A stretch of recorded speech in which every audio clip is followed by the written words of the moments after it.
الرحمن الرحیم نحمدہ ونصلی علی رسولہ الکریم۔ ایک سوال یہ آیا ہے کہ چند افراد گھر کے اندر مشترکہ طور پر رہتے ہیں اور ان کا کاروبار بھی جو ہے نا وہ مشترک ہے اور ایک ساتھ کھانا پینا ایک ہی جگہ پر ہے، لیکن ان کی اتنی آمدنی نہیں ہے کہ اگر سارے لوگوں پر ان کی آمدنی کو تقسیم کر دیا جائے تو وہ صاحب نصاب نہیں ہوتے ہیں، یا ان کے اتنا سرمایہ یا اتنی ایسی کوئی چیز نہیں ہے کہ جو نصاب کو گویا کہ پہنچتی ہو۔ ہاں، اگر سارے لوگوں کی انکم کو جوڑ لیا جائے، سارے لوگوں کی آمدنی کو اگر جوڑ لیا جائے تو پھر جو ہے ان کا نصاب گویا کہ وہ پورا ہو جاتا ہے۔ تو کیا ایسی صورت میں جو چند بھائی ایک ساتھ ایک گھر کے اندر مشترک رہتے ہیں اور سارے لوگوں کا جو کاروبار ہے وہ مشترک ہے، تو ایسے لوگوں پر الگ الگ قربانی کرنا کیا واجب ہوگا، یا ایک قربانی واجب ہوگی، یا کچھ بھی واجب نہیں ہوگی؟ تو اس کا جواب یہ ہے کہ جو صورت ذکر کی گئی ہے کہ چند بھائی ایک گھر کے اندر مشترکہ طور پر رہتے ہیں، مشترکہ طور پر کھانا پینا ہے، ان کا جو کاروبار ہے وہ بھی کیا ہے مشترک ہے،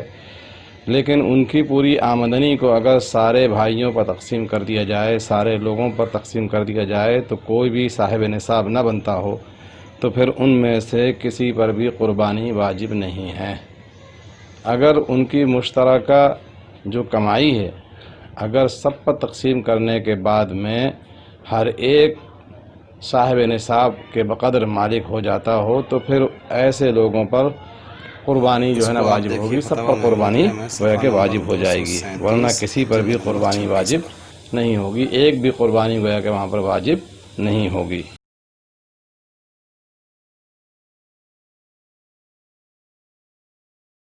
لیکن اگر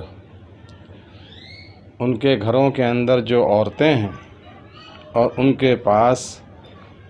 اگر زیور ہے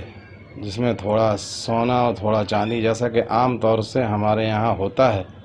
تو اگرچہ ان بھائیوں کے اوپر قربانی واجب نہیں ہوگی، ان کے مشترکہ کاروبار کی چونکہ اتنی آمدنی نہیں ہے کہ جو نصاب کو پہنچ رہی ہے، لیکن اگر ان کے عورتوں کے پاس میں اتنا زیور ہو جو چاندی کے نصاب کو بھی اس کی قیمت کو پہنچ جاتا ہو، تو پھر ایسی صورت میں ان کی عورتوں پر ضرور قربانی واجب ہوگی۔ اصل چیز یہ ہے کہ جو صاحب نصاب ہوتا ہے اس پر قربانی واجب ہوتی ہے، اور جو صاحب نصاب نہیں ہوتا ہے اس پر قربانی واجب نہیں ہوتی ہے۔ مرد کی ملکیت الگ ہے اور عورت کی گویا کہ ملکیت الگ ہے۔ عام طور سے ہندوستان کے اندر دونوں طریقے کا رواج ہے، تھوڑا سا سونا اور تھوڑی سی چاندی، اور ایسی صورت میں فتویٰ جو ہے وہ چاندی کی قیمت کا اعتبار کرنے کے اوپر ہے۔ یا جو ہے نا اتنی چاندی ہو نا، یا اتنی قیمت کے زیور ہوں، تو پھر ایسے موقع پر اس پر قربانی کرنا گویا کہ واجب ہو جائے گا۔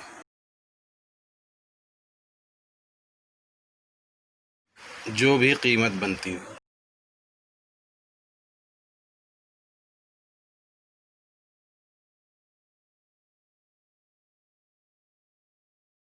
چاندی کی جو قیمت ہے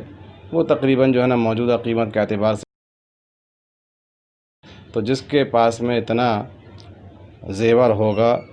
تو پھر ایسی صورت میں اس کے اوپر قربانی کرنا بھی گویا کہ واجب ہو جائے گا۔ تو وہ کہ مردوں پر نہ ہو لیکن عورتوں پر قربانی کرنا واجب ہو جائے گا۔ واللہ اعلم بالصواب۔